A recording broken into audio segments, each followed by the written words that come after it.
All right, so I can't remember where I heard this, but somebody said expectations plus reality equals misery, and I agree. Today, as usual, I'm going to try to paint without expectation. I'm out at STOW Lake. It's kind of overcast. I'm going to try something a little different today. I'm thinking of doing a square composition and probably cutting it off, maybe like right here, and then using the tree over here on the left as the other side. And obviously featuring the bridge, probably keeping the bridge at the lower third using rule of thirds. Let's check in with Tad. So you got your sketch here. Got my sketch going. All right, cool. Oh, that looks good. That looks good. Thanks. All right, so a similar sort of thing featuring the bridge. Apprehensive at all? As always. No, it'll be all right. It'll be all right. I know, exactly. I was just talking about having no expectations, and you know. Sounds good. Yeah. Zero pressure. Zero pressure. Of course, Cedric is already hitting it hard here. Yes. Got his traditional palette loaded up. How you feeling today? I'm feeling enthused, you know. I want to see what I'm capable of. So if I just put myself out there and just blend into the environment, manifestation may occur. That's right. That's right. That's right. You're gonna do the bridge up there. Yes. As well. Oh, I see you got the vertical format. So maybe including one of the cypress. Yes, we've got the cypress going there. Just pretty much presenting the bridge before you. There you go. Yeah, there you go. yeah, Okay, yeah. cool. We got Mike down here. I was gonna say, but I think I'm gonna do a composition something like this. I might even throw some of the ducks in there as well. Okay, cool. Oh, throwing a little ducks, a few little wildlife. Details. Yeah. And you're going with, what is this, a 12 by 16? Exactly, yep. And also in the vertical position. Yep. Nice. And this is a subject that I have done in the past, but I had like sort of mixed results painting the bridge. So it's always fun to experiment with things that are challenging. So we'll see how it goes. All right, so I've got the Anderson easel today, painting on a 16 by 16 inch panel. My usual palette of colors. A guest color today is by Gamblin, and it's called Asphaltum. And Mike just had it. He's got so many extra colors. So anyway, I had him squeeze out a little bit, and we'll see what that color does. I'm going to be using Liquid Original as my medium, Odorless Mineral Spirits. Got an assortment of brushes here. I'm not even sure what I'm going to use. My guess is I'll use a natural bristle to kind of block it in, and then go with a synthetic number 4 to kind of tune things up, because there is a little bit of detail here.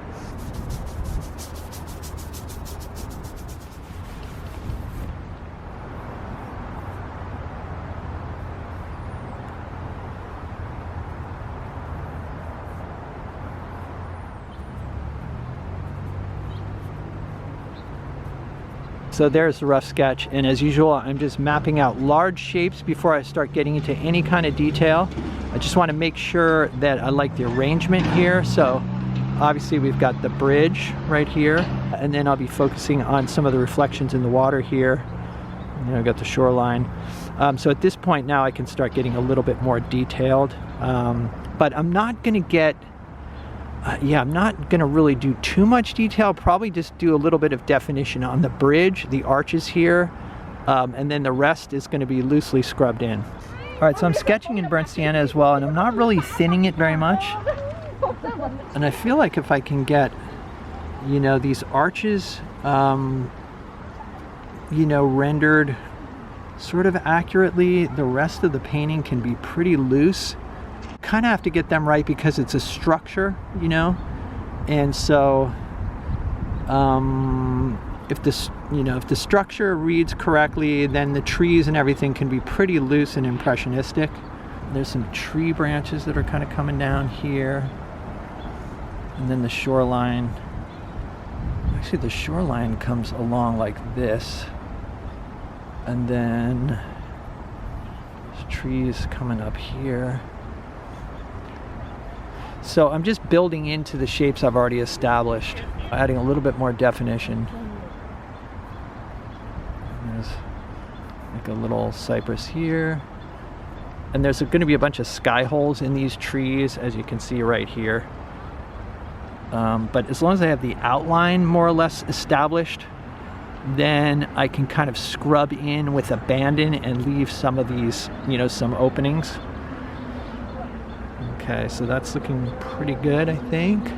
All right, so the bridge ends there. Now there's going to be, obviously there's going to be reflection in the water. I used to get really into painting detail before I had the thing mapped out, and oftentimes I'd have to wipe everything and start over. So it's been really helpful to, you know, use this approach where I just get big shapes in place before committing to any kind of specific drawing. Let's see, we'll go like that. All right, so there we go. All right, checking in with Tad here. All right, so you got it mapped out. So you're going with a big bridge. Big bridge. That's something I was questioning, like whether I should do like a big bridge or small. So I kind of did like a smaller version. So, Yeah. But then the shapes are kind of tiny. I'm dealing with little shapes here. This is kind of like my target, just kind of a view through the tunnel on the other side, kind of get some pop of light in there. And Oh yeah, yeah. And then you're gonna have a bit of the trees up here. yeah. I was thinking it could be nice to have some of the sky holes in the trees. Yeah.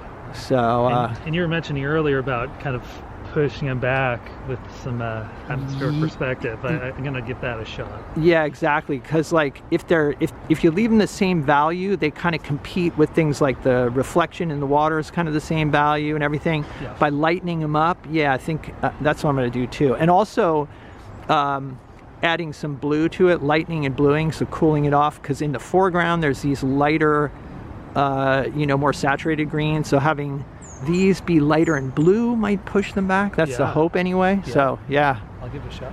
All right, so you have it mapped out. All right, so you're doing kind of what I'm doing. I'm keeping the bridge sort of smaller. He's going for like a bigger bridge. And you're including that tree, that cypress right there. Looking good, man. Thank you so You feeling much. good? Oh, feeling great, feeling great. Just feeling 75% of just making the shapes alone, and it gets easier from there because I get to add the colors. And if I want to get a little more psychedelic with the color matter, I've got it right here. That's right, man. That's the full psychedelic palette. I love it. Green is a nasty color. Well, it's challenging. It's challenging. It's because there's so much of it out here. But I think the cool thing is that you've got this sort of reddish, you know, tone, which is the complement. So having a little bit of that popping through will complement the green, and I think add some energy to the painting. You know, Well, we'll I've see. got a lot of that. All right, so Mike hadn't done his sketch yet, so we'll check back with him in a bit. All right, so I'm gonna experiment with a little bit of this asphaltum to lay in my darks. And to me, it looks like kind of similar to a mixture I get when I mix burnt sienna with ultramarine. Appears to be transparent. I'm just gonna establish just a few of my darkest darks. And one thing that I've noticed is that on overcast days, the darks are actually a lot lighter than we think they are. So I'm going to kind of keep them transparent and not go super dark.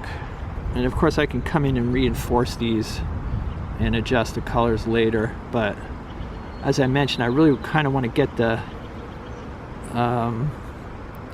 you know, the structure of the bridge to read correctly. And I feel like if I can do that, then the rest of the painting will sort of fall into place. That's the hope. There's some rocks up along the top here, some jagged rocks. I'm going to simplify those. I do like that there's like kind of a shadow along this edge. There's actually some greenery over here, but that'll get me started. So mixing up a color for the darkest portion of the trees, and this is ultramarine blue, cadmium yellow medium, and some more of this asphaltum color, which seems to be similar to burnt umber. All right, so I'm looking at the tree shapes here and just kind of squinting, and you know, trying to simplify, work fairly quickly. And I do want to leave some sky holes in there as well, and I can reinforce these darks too as I go along. All right, now I'm going for a little more saturated green, so I'm mixing in some phthalo blue and more cadmium yellow medium. Just trying to establish a value pattern here. I'm not even that concerned about getting the colors right. It's not as important as the value pattern.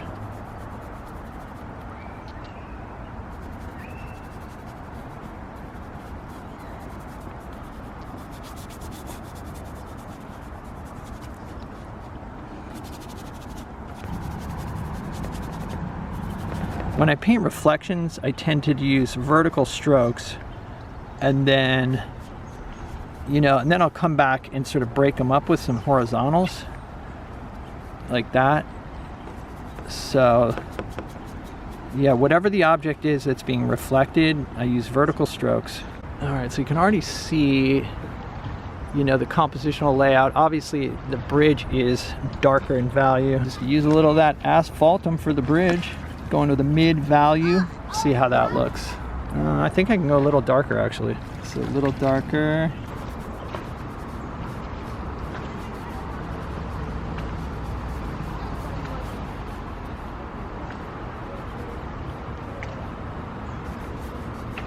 All right, so I'm mixing up a color for the sky, and I'm using titanium white with some ultramarine blue and a touch of yellow ochre.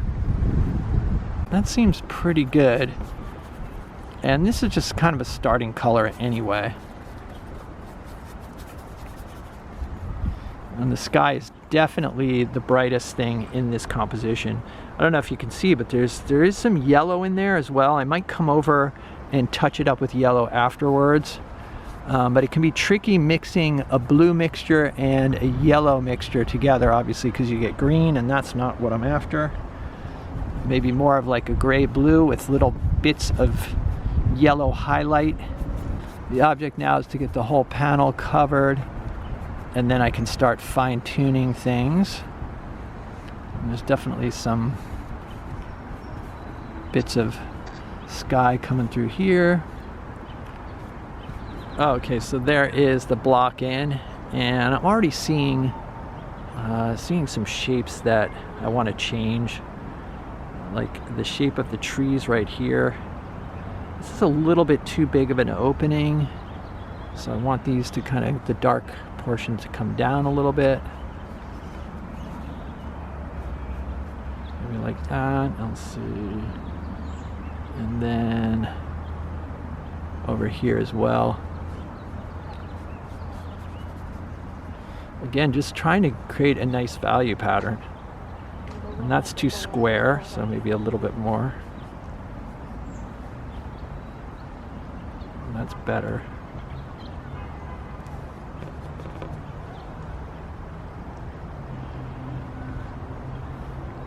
There'll be some sky holes over here as well to balance it out. These are more straight up and down.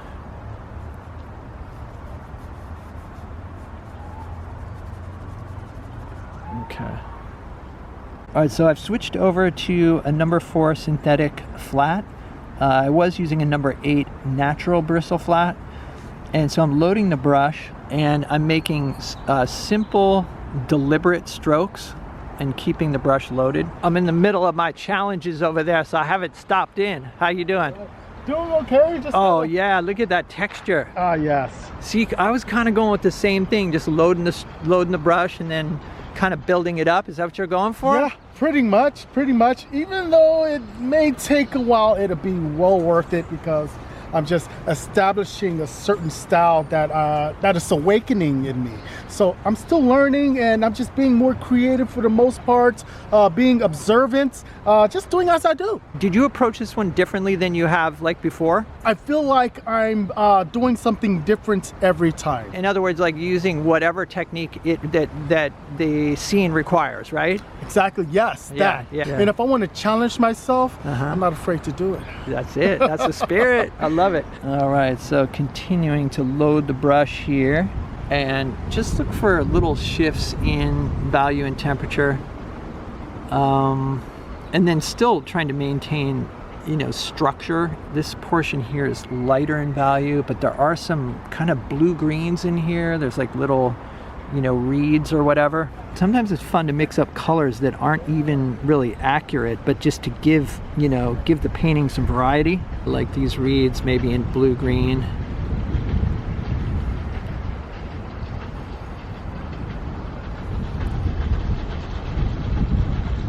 And they kind of have some yellow at the base, so I'm going to add a little bit of yellow, cadmium yellow medium. And I'm basically just squinting at the scene to eliminate detail.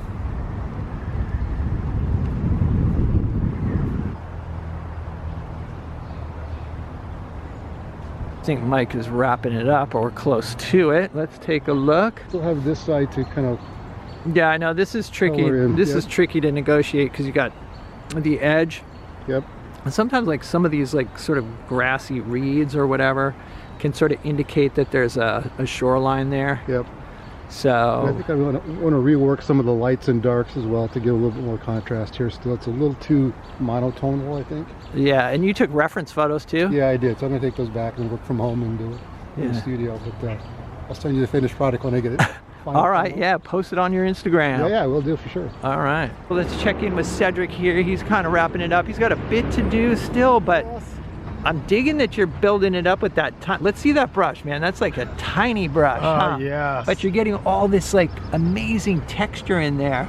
It's kind of like what happened with me. I was building mine up with a number 4, and then I realized I got a long way to go if I'm gonna, because you know, you got to use the same brush to keep the consistency, right? Yes, yes. Yeah, so it's like, but you're getting some really amazing texture. Like I love that in the tree trunk there and everything. So looking good, man. Thank you. And you're so having much. fun? Oh, I'm so having fun. Let's check out Tad's final here. I love that you got the red in there, nice complement to the greens, and definitely some distance created by, you know, making the trees lighter and bluer. Definitely did not turn out like I was expecting. It just kind of got away and ended up someplace kind of weird, but You just rode it. You just rode the wave, man. That's right. Perfect. All right, so here's what I finished up with. I will be doing a few touch-ups on this, I'm sure.